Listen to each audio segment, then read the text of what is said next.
Do you believe that you're too old to learn a language? Or perhaps you're still learning, but every now and then the thought creeps in, am I wasting my time? Have I missed the boat? Hi, I'm Lindsay, a language learning expert passionate about helping you learn languages better so that you can focus on the big goals and dreams that learning that language will give you. In this video, you'll learn that age does not have to limit your language learning, and you'll learn how to put that knowledge into practice so that you can learn languages better. Before we get into it, I've got something that will help you learn a language at any age. Seriously, this is huge, hundreds of languages, almost 2,000 resources. This is my ultimate language resource list. It's so good. I'll tell you more at the end, but if you're ready, if you're like, yes, that's what I need, you can get it at the link in the description or lindsaydoeslanguages.com/list. So the way we're going to talk about this is we'll start with children. We'll talk about the advantages that children have. And then the disadvantages are, there are some. And then we'll go on to adults. And then throughout, I'm going to be talking about how we can weave this into our knowledge. I'm going to assume that you're an adult watching this, right? So let's start with children then and the advantages that children have when learning a language, because it's not just they have all the advantages. It's not, believe me. So yes, young children, especially before puberty, especially like age sort of 6 to 9, more sponge-like qualities where they're going to take more in, they're going to just easily absorb stuff, and they're then going to pronounce stuff better. This might explain why if you started learning as an adult, you really feel that you just don't have and perhaps never will have that native-like accent. And what I would challenge you on there is to ask yourself, why do you want that? Why do you need that? Because I don't think you do. Most people learning a language, we're not aiming for C2 mistaken for a native like fluency. And even if you are, it's going to be a lot of work before you get to that point. So that goal of like just the flawless accent is flawed, right? We can scrap that goal. So it is worth asking yourself, well, why do I want that? Do I even need it? And then hopefully the answer now is maybe not. Maybe I'm okay sounding the way I do. And we'll talk more about what we can do to still improve pronunciation in just a moment. So that's the first thing, that children, because of their younger brains, the way that things are, they do pick up pronunciation much easier, and grammar. They just absorb that because they don't have these rules in place. The second advantage is that if children are in an immersive environment, for example, if a child has moved abroad and they're having to go to school in the new language, they are fully immersed and they have no choice but to pick up that language. They may be mute for a while. They may be completely silent and just taking it all in and trying to understand this new world around them. So that is nothing to worry about. That will change. Then they'll suddenly start speaking and they will get it. Sometimes as adults, we see this advantage and we try and imitate it for ourselves. We think, screw it. If I want to learn Spanish, I'm just going to move to Mexico. Right? And it doesn't always work because we have more intention with our immersion. We're not just put into school and left to our own devices like we do with children in that situation. No, you have a choice, right? It is an intentional choice to go out and immerse yourself in that language when you are in the country. So it is much harder as adults to just expect immersion to work in the same way. So don't worry. It doesn't have to be learn language like a child because they are different to adults. And the other thing that's a big part of that is that they have these lower inhibitions, especially if we're talking pre-puberty, teenagers starting to worry about spots and everything else, right? Oh my God, does the boy like me? Does the girl like me? Like before that age, they have lower inhibitions. So they are much more willing to make mistakes. And that is huge. Because as adults, one of the reasons we don't put ourselves in those immersive situations is because we think, I'm going to get it all wrong. I'm going to look like an idiot. Ironically, we kind of think, I'm going to look like a child. I'm going to sound like a kid speaking this language. But yet we praise children for how well they learn languages. We're crazy. So that's 3 advantages that children have that come out again and again. All the sort of research and the studies I've seen on this, these 3 come out again and again. Pronunciation is easier. Making mistakes is easier. And immersion is, I'm going to say, more effective, right?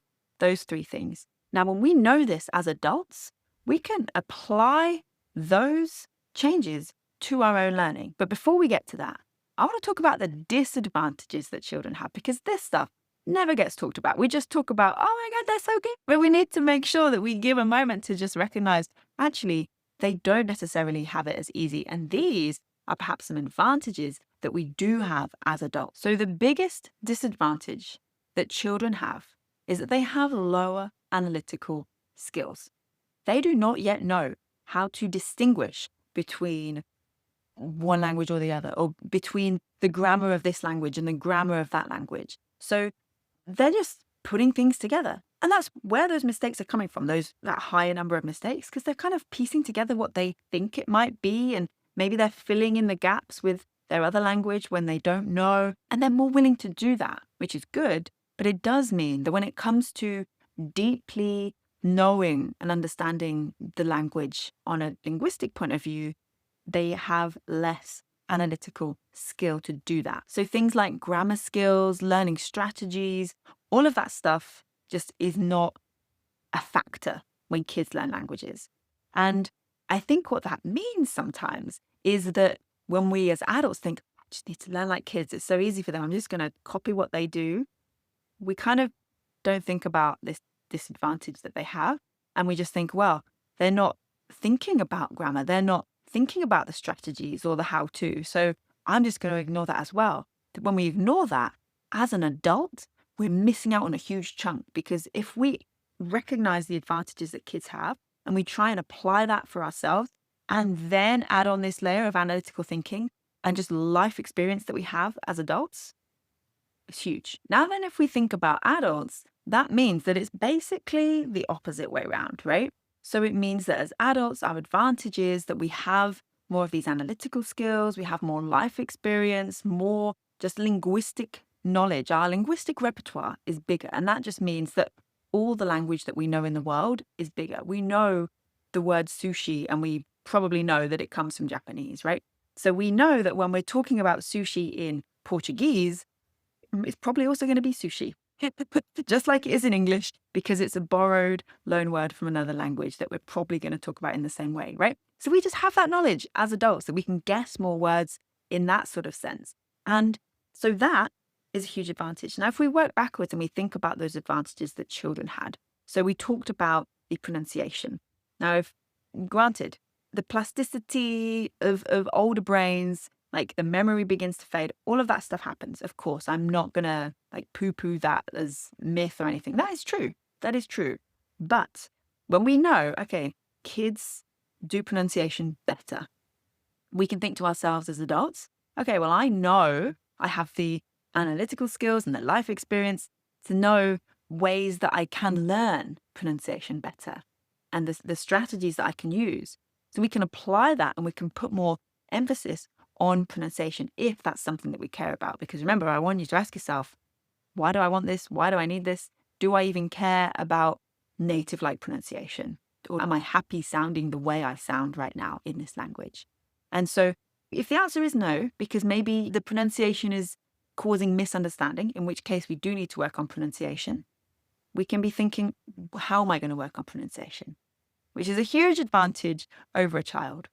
Then the second thing that we talked about, the second advantage that children have, is that they much more easily adapt to immersive environments when they're sort of forced into it, essentially, right? So as adults, if we want to replicate that, how can we create intentional immersion? And like I said, that does not just mean I'm going to move to Mexico and that is going to be it. It's going to be easy from there on in. No, not necessarily. Because with that, you can move to Mexico and you can stay in your Airbnb and you can just watch Netflix in English all day and only go out to the Walmart when you need to say gracias and hola and that be it, right? You need to be intentional in that situation. And you can do the same amount of language learning, if not more, when you are at home as well. When you are anywhere in the world, you can learn any language. How can I create that intentional immersion? So it's all of the kind of usual advice, right? Things like change the language on your phone and watch TV with subtitles or dubbed and listen to music in that language, listen to podcasts in that language, all of that stuff, right? Which is great. But we also need to think, Well, what about me? Regularly, throughout that intensive immersion, you need to be checking in with yourself and saying, okay, how do I feel? Does this feel good? Does this feel too much? Am I overwhelmed? Am I like underwhelmed, understimulated? Do I need a bit more? Right? So you're constantly checking in. And as an adult, you have more control over that immersive environment, which means that, yeah, we can fall into the moving to Mexico, but just watching Netflix in the Airbnb in English trap, or we can really tweak and control everything from anywhere in the world. So that is another huge advantage that we have over the children's advantage. And then finally, the willingness and the openness to make mistakes because children have less inhibitions. So yes, as adults, I'm not going to say, okay, just drop all your inhibitions. You can do it. Just go and make all the mistakes. It's fine. Just drop everything. Don't care what people think. Of course we care what people think. We have to care what people think because that is how society works. We need to have some level of that to actually function, right? So we can't just be like, okay, drop all of your inhibitions. No, but what we can do is work on something I call mistake goals. So mistake goals are where you set a goal to make a certain number of mistakes. And I love this so much because I often find that a lot of people that struggle with mistakes, with the idea of like, I can't speak yet because I don't want to make a mistake. When people struggle with that, a lot of the time there is some underlying kind of perfectionism going on that we can easily make work for us when we set the idea of mistake goals, because then we've got a goal. The thing that we previously were avoiding, we are now aiming for. And so if you have those kind of perfectionist tendencies, you can really sort of lean into that and say, hey, look, I know you're going to like this. And say, right, the goal is to make mistakes. Oh, well, if mistakes are now the goal, says your brain, then I'm going to do it. Yeah, let's make them. Let's go. Let's do the thing, right? So then you either speak or you write until you notice that number of mistakes. And of course, you may make more than you notice. That is a good thing because you've still written or spoken more than you would have done if you hadn't set that mistake goal. So just getting really comfortable with making mistakes in that solo practice when you're on your own means that when you're then with others, it's less of a big deal, right? It's less of a big deal.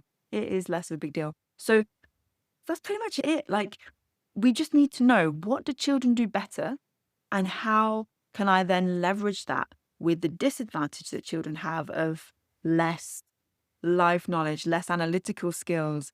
And I have that as an adult. So how can I make things work for me, knowing what I know about what kids do better? And I touched on this earlier, but of course, as we age even more from like, younger adults to kind of middle-aged to older, like elderly adults, our memory will change. The amount that we can remember, the amount that we can learn and take on and remember will change. It will likely go down. But depending on when you're watching this and when you're listening to this, there is so much research that backs up that learning a language, or languages, plural, can be so beneficial against things like Alzheimer's. And I don't know about you, but if there's anything I can do to help to avoid that kind of thing, then yeah, I'm going to do it, right? You may as well try. But then if you are at that point and you're watching this and you're already like more later in life and thinking, I'm already noticing my memory is slipping and changing, it's okay to still learn a language. You do not have to learn a language to get it to native-like fluency. You can learn a language purely for the joy of it. It increases your tolerance. It increases your confidence. It gives you something to do, to practice, a hobby, a skill. Like there's nothing better. And at any age, those benefits are still there. So you don't have to feel like, oh, my memory's fading. I can't remember any language. I'm not going to try. Like, still do the thing. If you're interested, if you're curious, it is very much worth your time. And I think you're going to love it. As I mentioned at the beginning, I've got something that will help you learn languages better at any age. This is my ultimate language resource list. It is huge, hundreds of languages, almost 2,000 resources at the time of recording this, probably more if you're seeing this years down the line. And yeah, it's so good. You're going to love this. You can very easily like filter and sort and group and search. So you can find the language you want, stuff for the level that you want. You can find specific types of resources, like if you're after a podcast or a YouTube channel or a course, whatever it is you want. I just love it. So it's completely free, by the way. Head to the link in the description or lindsaydoeslanguages.com/list to get your hands on that. And as always, thank you for watching. If you found this useful, please do follow, like, subscribe, all of those things, and share with a friend. And when you subscribe, by the way, you click the subscribe button. Then there's like another bell button. You click that button, and then you make sure the settings are on. Like it's a whole little thing, like ding, ding. So whatever YouTube says, like if you just click it once, like you probably won't get the videos in your feed. But if you click it and then you click the bell, and then it's like, okay, now I know you want to see all the videos from this channel. I'm going to show you next time there's a video. So it's the easiest way if you're checking into YouTube regularly to just keep up with everything and see what's going on. All right, I'll speak to you very soon. Have a wonderful day. Bye.